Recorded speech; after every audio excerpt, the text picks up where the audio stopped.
My name is Christy Rose Muir, and welcome back to We Are Ascending, which is all about the good news and benevolent concepts behind what's happening on planet Earth right now in the year 2020.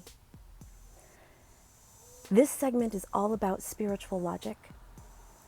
We will explore how God is like gravity and get you oriented and ready to navigate multidimensionally with your very own built-in GPS. We have a lot of ground to cover, so let's dive right in. Here's what we will be covering in this segment. We'll start by asking, why isn't spiritual logic more obvious to us? And then move into an analogy of God and gravity. Next, we'll explore freeing the concept of God, and then define what spiritual logic is not. By then, we'll be ready to unpack precision, discernment, and your GPS. And once we've laid this foundation, we will zoom out and take a thought journey to evolve our spiritual premises. Then we'll zoom back in and put it all together. What if you actually looked at your life this way? Finally, I'll give you a list of basic, evolved, universal spiritual premises. At that point, we'll be ready to move into the story of ascension. Your guidance system will empower you to recognize the pieces of this story that are relevant to you.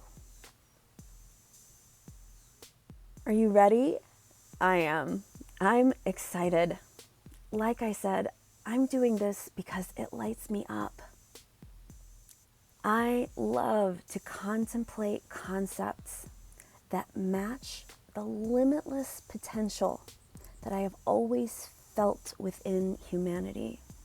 I'm now expressing this vision to affirm it with my own voice and to share it with anyone who's ready to reorganize their thinking about spirituality and human life on planet Earth. If that's you, then you're in the right place. So let's get started. Why isn't this more obvious to us? If spiritual logic and universal spirituality are real, why don't we all see it? In the segment called The Throne, we will talk about implants, imprints, and how we configured our consciousness to forget. In the segment on the realm, I will describe a shared traumatic experience that has influenced humanity's openness to high spirituality. For now, it's important to understand that in one way or another, most of us have been trained not to see it, and even to think that seeing it is somehow inappropriate. When it comes to what we call God, doctrine has replaced discernment, and precision has been distorted by blurring the difference between opposites, like pleasure and pain. This would be like not knowing the difference between left and right. More on this in a moment. Regardless of why or how we came to not see it, this state is maintained because we're wrapped up in the details of human experience. We need to zoom out. It's like being overly emotional in a sporting match or too close to a creative project. To regain perspective and refresh our creativity, we need to step away from the details and examine the big picture to restore context. Then we can and will zoom back in and be oriented. The last thing I'm going to mention here is that the human relationship with God has actually evolved. The essence of what we call God stays the same, but the relationship that humans have with that essence is evolving as we evolve. We're going to be getting into that in the video on the realm of planet Earth. Let's now move into an analogy of God and gravity. Gravity is a universal law. This force is affecting everything, every moment. Gravity itself is unseen, and yet its effects can be seen. A person doesn't even need to believe in something, even gravity, for it to be ever present and central to their very existence. You might be wondering, who doesn't believe in gravity? I have two examples for you. The first is the contemporary flat earth movement. It is my understanding that these 21st century humans do not believe in gravity. They believe that the earth is a flat plane which is accelerating upwards at a rate of 32 feet per second, and that this accounts for the experience of sticking to the earth's surface that we call gravity. The second example is that of a toddler who's just learning to walk. This little person certainly does not have an intellectual concept of what gravity is. All the same, this little being is having a very intimate experience with the force of gravity. These two examples demonstrate that belief is not requisite for having a personal relationship with a universal law. Continuing with our analogy, people play with gravity in many ways. Some like to jump out of a plane with a parachute and have an experience with gravity on the way down. Some like to go to the top of a mountain and strap things to their feet and have an experience with gravity on the way down the mountain. Others like to jump off a high platform into water. Some people jump on trampolines. Others are gymnasts, and on and on. You get the picture. None of these people in their right mind would look at the others and say, "You're using gravity wrong." There may be those who prefer their method over others, but some of them might even like more than one activity, and most would be able to respect the others at the very least. Religion and spirituality at their best are like that. A variety of ways for individuals to interact with a universal law and have an intimate, personal experience. There is no one way. There's no right way.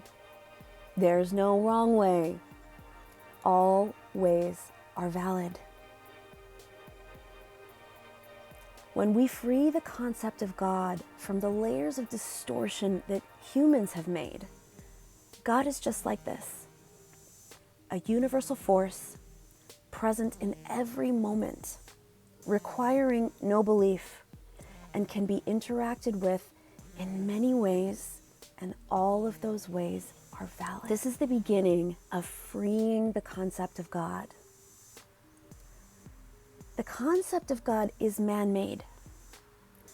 Whatever that which we like to call God actually is not man-made. It's likely that there is no truly accurate human concept that really bridges the gap. Many modern spiritual people have decided to forego the word God altogether in favor of words like spirit, source, all that is, and other similar terms.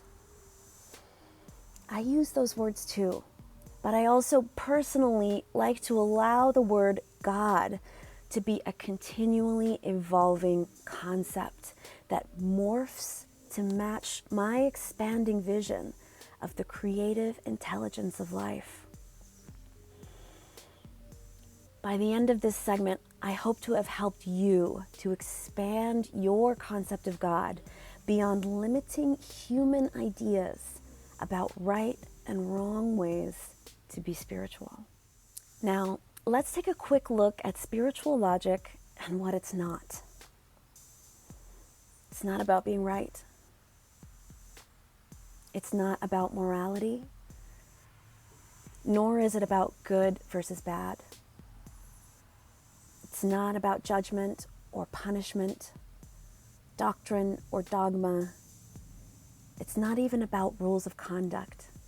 And it certainly isn't about pleasing any external being or entity. Spiritual logic is about precision and discernment. These are two important terms that we will unpack as we move forward. Spiritual logic is about thinking conceptually about our thinking.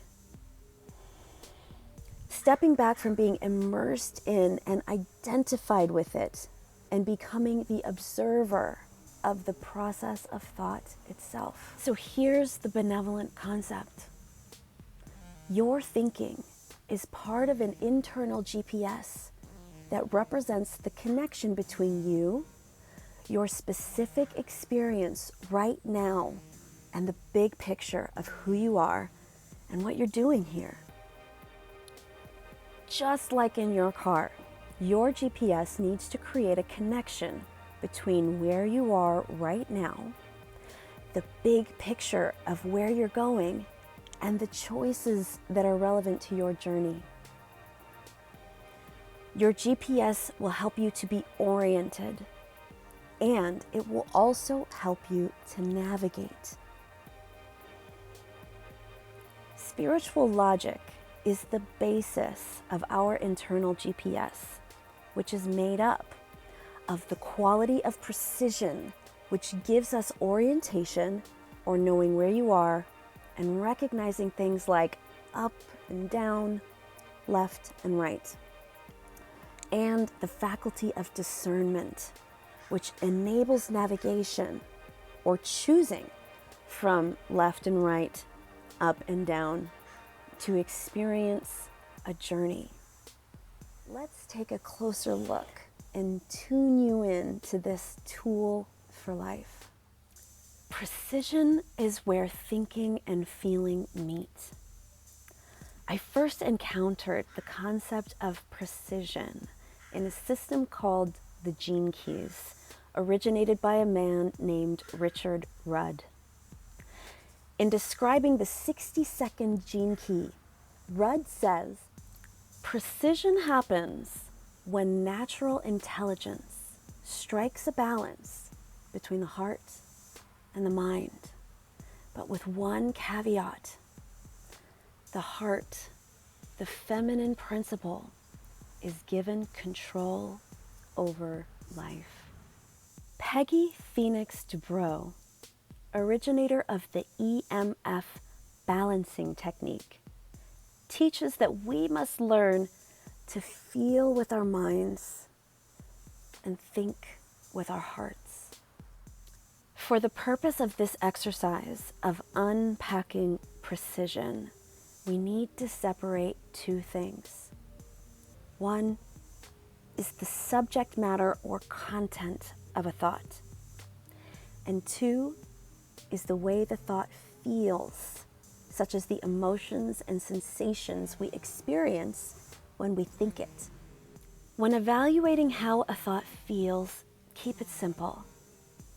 Does it feel good or not so good? Does it feel tight or open? Light or heavy? Does this thought bring you closer to clarity or to confusion? It will always be one or the other. Remember, we're thinking conceptually about our thinking. Let's look at some examples of specific thoughts and tune into the way they feel. Pay attention to how this thought feels. There is only one right way to God. You can say it inwardly, or you can say it out loud. How does this thought feel? Keep it simple. Good or not so good. Tune into your face. Tune into your breath. Now, let go of that thought. Take a breath. Look around the room. This is a state change, which helps to clear your resonance palette, if you will. Now, how does this thought feel? There are many valid paths to God. Was there a difference between how these two thoughts felt as you contemplated them? Did your body take a breath? Did you feel that? Your body has the ability to be finely attuned to this quality of precision. You can feel it. We will talk more about this when we get to the throne, your human body.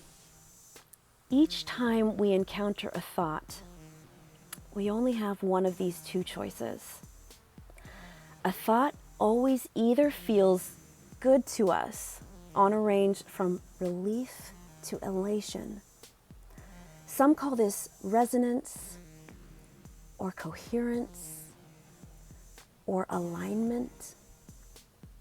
Or a thought feels like something else on a range from slightly uncomfortable all the way to despair. There are no exceptions to this. Test it out. This is precision, the ability to recognize whether a thought represents the meeting of thinking and feeling. When they do, the thought itself feels good. It feels resonant and coherent when we contemplate it. Right then, in that moment, you can feel it right away. Now, we are oriented, which means that we can now tell up from down, left from right. And the question becomes, which way do you want to go? These days, we often choose being right over choosing the thought that we really feel resonates with us. We've trained ourselves to separate the mind and the heart. We've been convinced that the subject matter or content of our thoughts, meaning whether the thought is objectively right, is the most important variable in our thought process. Being right is about the subject matter of a thought.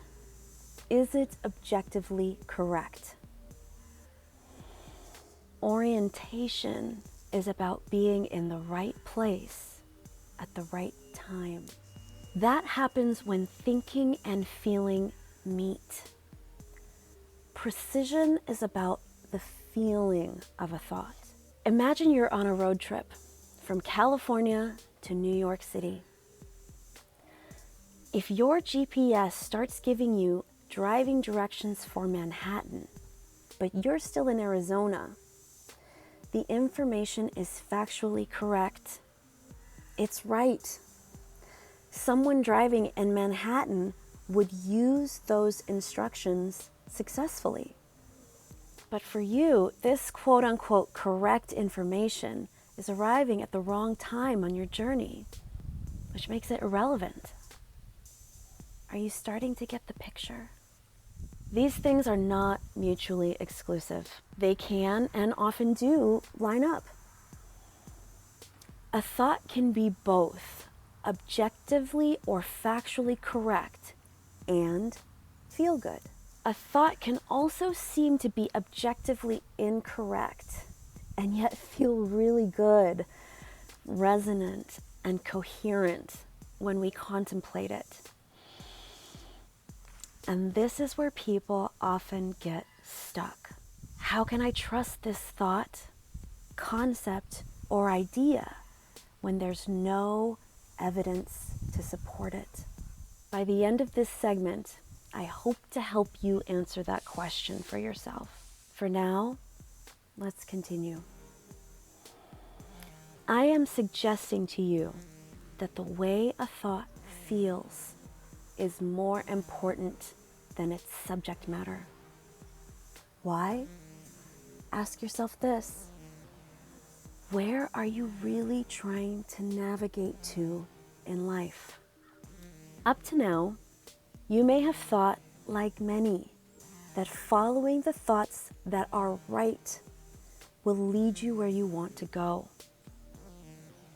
But have you ever found yourself having an experience that somehow didn't feel like it was right for you, even though it's what everyone told you was the right path in life? Maybe it was a job or a relationship that looked good on paper according to certain standards, but it just didn't feel right for you. Ask yourself, do I want a life of being right? Or do I want to follow my guidance system to the life that's right for me? Make a note of your answer. So here we are, thinking conceptually about our thinking itself. We have the ability to step back from the subject matter of a thought and think conceptually about whether a thought is leading us towards what's right for us, which is a thought that feels coherent, resonant, or aligned when we think it, or whether a thought is leading away from that. This is our faculty of discernment, which empowers us to navigate through life by making choices that are right for us as individuals versus trying to make our lives match some concept of what is right and wrong. It's like being able to tell the difference between left and right and knowing which way you want to go. Pretty simple, right? Unfortunately, precision and discernment have been clouded by human misunderstandings surrounding the concept of God. I mentioned earlier that we're going to be covering some of the things that have held us back from ideals of spiritual enlightenment in later segments. But it doesn't really matter how these distortions came about. What matters now is whether you are ready to reclaim your power to be oriented and to navigate in your life. Now, let's examine some concepts that are sort of like the cardinal directions on a compass, in that they give us our relative position and help us to find our bearings. Let's look at some examples. How does this thought feel? Fear God. Feel for precision. Does this thought represent a meeting of heart and mind? Tune into your face, your breath, and your body. If it's not relief, lightness, clarity, or better, it's something else. Kind of like when your GPS tells you to make a U-turn or says, proceed to the route. Your relative position is not in alignment with your route, and that's totally okay. We just want to tune in and see if we can feel the difference. So, what do you feel? Is this where thinking and feeling meet? Is this the right information at the right time, bringing you clarity about your journey? Does the thought, fear God, clarify or blur your ability to tell the difference between something that feels like it's right for you or not? Does it help you to distinguish between opposites like love and fear? Take a breath, look around, shake it off, and let that one go. Now, how does this thought feel? God is love. How does it feel to you? Tune into your breath, your face, your body. How does it feel to entertain this thought? Which of these thoughts brings a greater sense of precision, of being in the right place at the right time where thinking and feeling meet? A feeling of being properly oriented.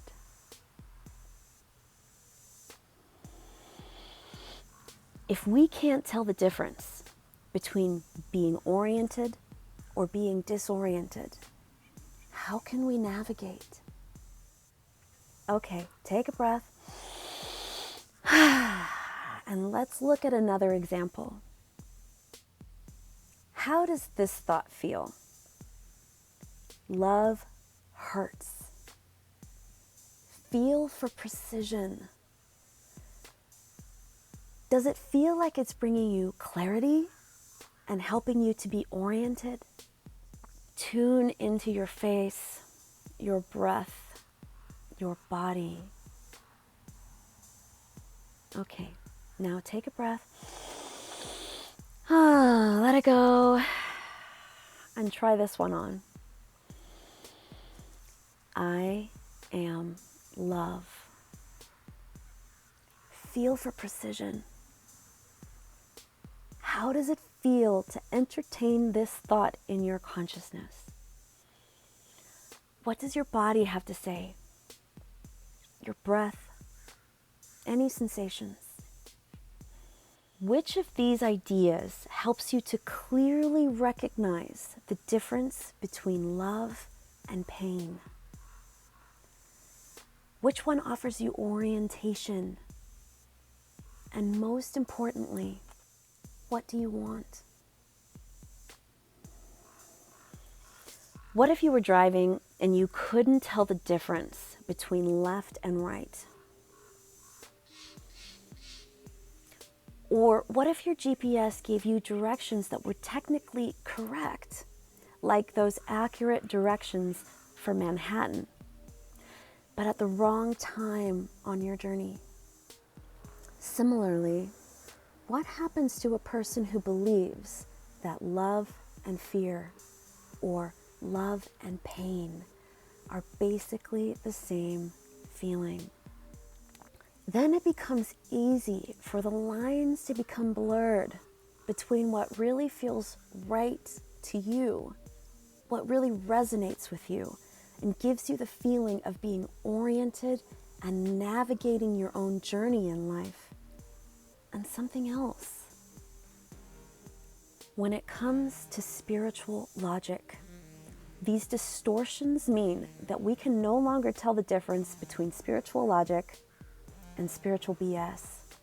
And when we can't tell the difference between spiritual logic and spiritual BS, we are reduced to focusing upon the subject matter or content of the thoughts and ideas that we encounter. We find ourselves in a world filled with conflicting spiritual doctrines and dogmas. God appears to be confusing, and since intellect alone cannot solve the conundrums or settle the disputes, we actually stop looking for God. Or at least we stop looking in the places that God is really available to be found. It appears to us that even if God exists, God is insane. Spiritual logic doesn't seem to exist, and so neither really does God. Or if God does exist, we sort of subconsciously accept that this being must be a massive jerk.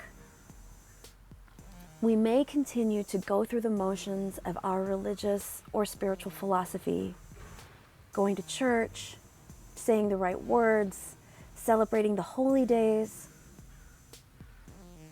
But we generally see this aspect of life as something we cannot arrive at truth about.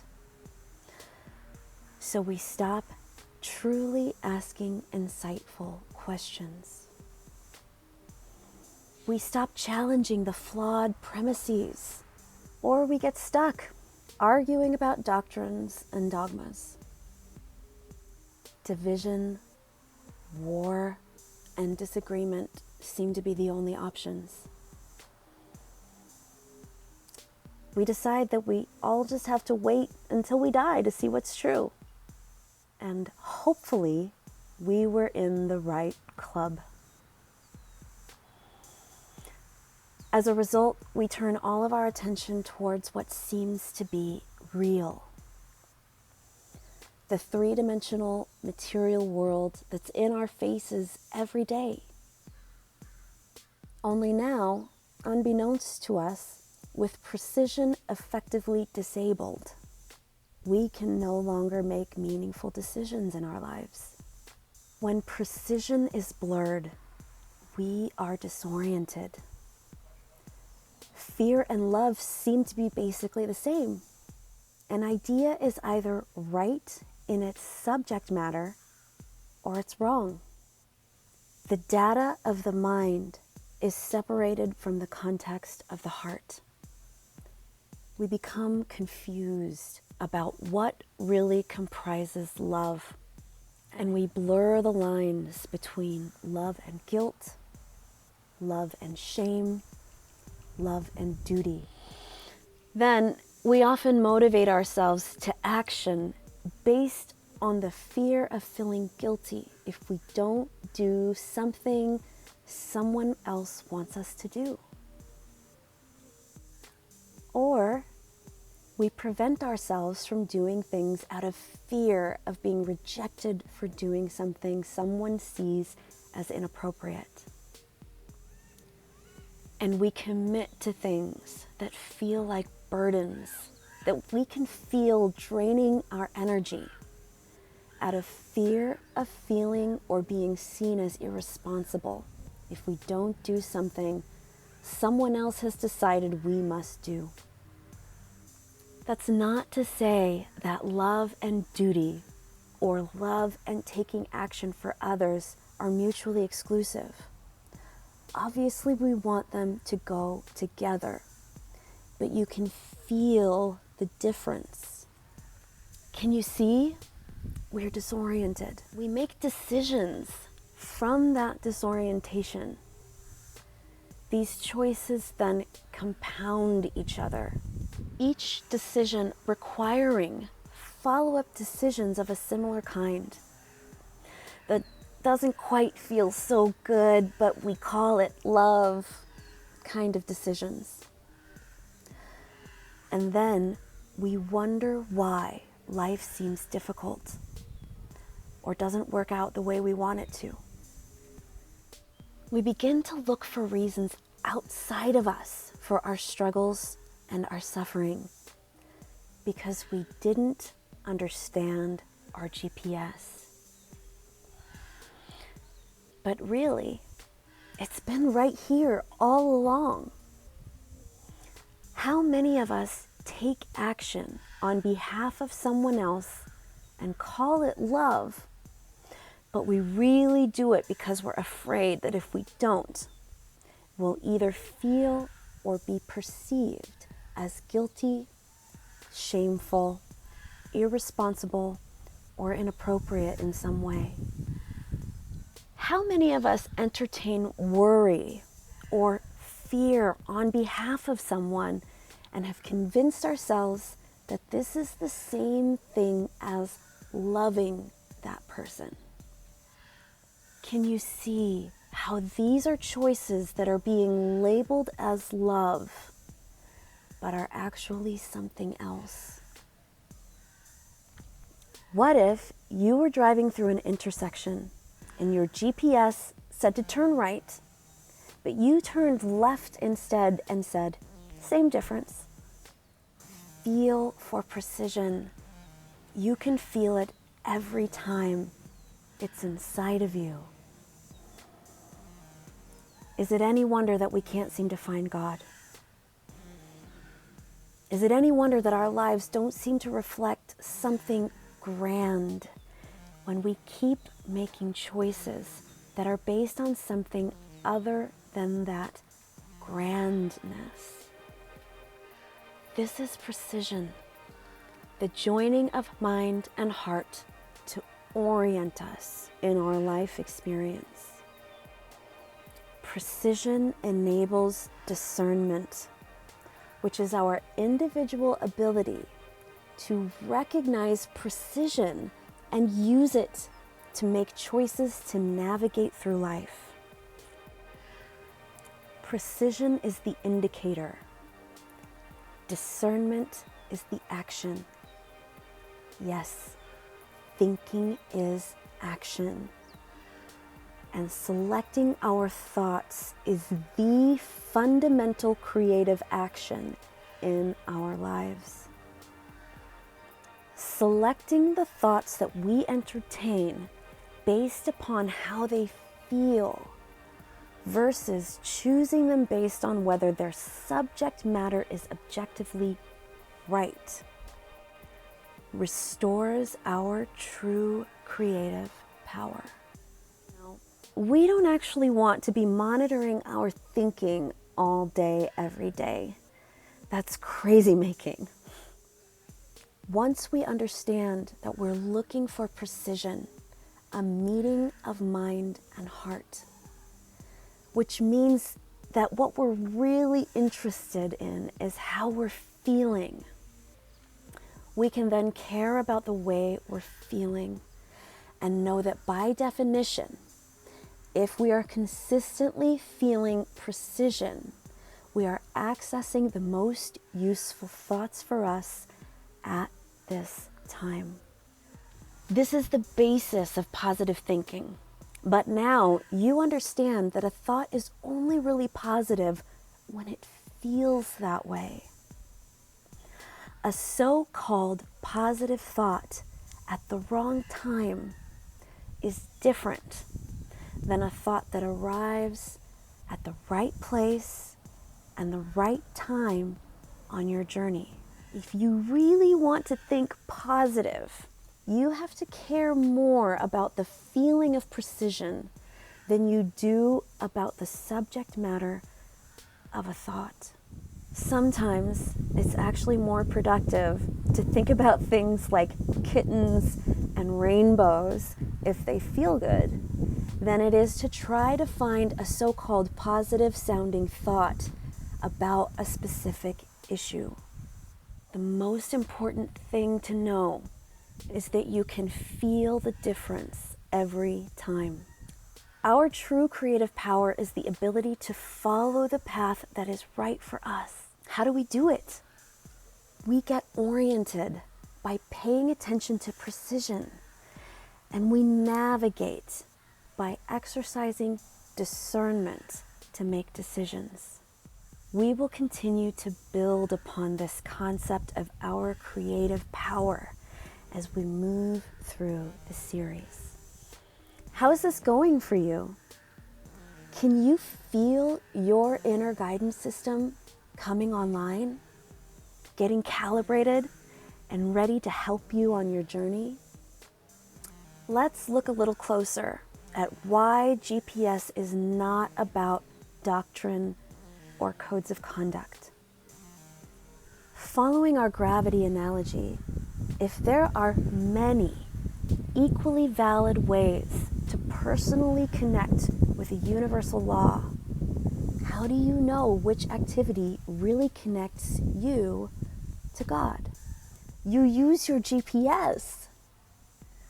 You feel for precision where thinking and feeling meet and allow it to guide you to the concepts, practices, and experiences that are right for you. This is individual and relative. It's a very personal journey. When you're driving, you don't roll down your window and try to follow the GPS in the car next to you, even if their GPS is accurate. If you and a friend are going to the same destination, but starting in your own locations, you wouldn't call your friend and try to follow their GPS, even though the destination is the same. Your internal GPS, precision and discernment, works the same way. You are spiritually unique. There is a basic universal spirituality, ubiquitous like the force of gravity. But your spiritual journey is as individual as you are. That is why doctrine and dogma can never lead us to that which we want to call God. Each of us is on an exquisitely personal journey, and no one else's GPS will work for us. This is why many great teachers say things like, "The kingdom of heaven is within you." You have your very own map, your very own starting place, and your own set of destinations that you are continually programming into your GPS so you can have the journey you are here to have. There are no right or wrong starting places. There are no right or wrong routes. There is only orientation and navigation. You must feel whether your thoughts are guiding you towards a feeling that resonates, feels coherent, feels right to you or not. Test it out. Practice recognizing precision and discernment in your life, and let me know what you discover. There is a lot to know about this GPS, but this is the basics. You can feel whether you are oriented and navigating your personal journey in alignment with your guidance system.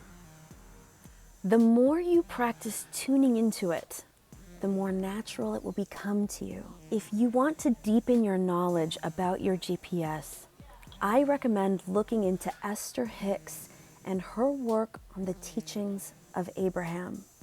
This body of work is devoted entirely to teaching you to recognize and align with your emotional guidance system. Esther and Abraham break it down for you step by step. I suggest picking up one of their books and reading it from cover to cover. That way, you allow them to give you all of the pieces of the puzzle. A Course in Miracles is also a manual on aligning with your inner guidance system. The text, daily lessons, and manual for teachers help students to calibrate to this divine guidance system. Both the teachings of Abraham and A Course in Miracles could be considered contemporary, but information about your GPS can be found in ancient sources as well. If you want to know the truth, I've discovered that these teachings, the ones about our guidance system, are everywhere. It seems that what we like to call God has been using any and all means to tell us about orientation and navigation for a very long time.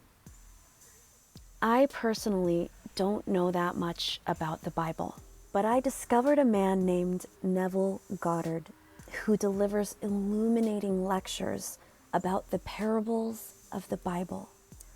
Neville teaches that these stories contain imagery that's meant to help us to recognize and use this inner sense. And while I admit that I have only truly studied the first chapter of the Yoga Sutras of Patanjali, the first 4 verses were all I needed to know that the ancient yogis were also teaching us about the inner guidance system. Atha yoga nushasanam yoga chitta vritti nirodha tada drashtuhu svarupe avasthanam vritti saurupyam itaratra.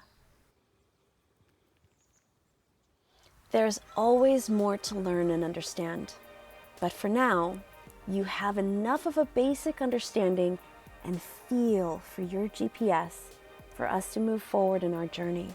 Next up, equipped with your own sense of precision and discernment, your own internal individual GPS, we're going to go on a thought journey, using our imagination and allowing this faculty to further evolve some of our spiritual premises. Thank you so much for joining me. I hope you found spiritual logic and this guidance system to be a benevolent concept. May it be useful to you. Remember to comment, like, share, and subscribe for future installments of We Are Ascending. I'm Christy Rose Muir. Bye for now.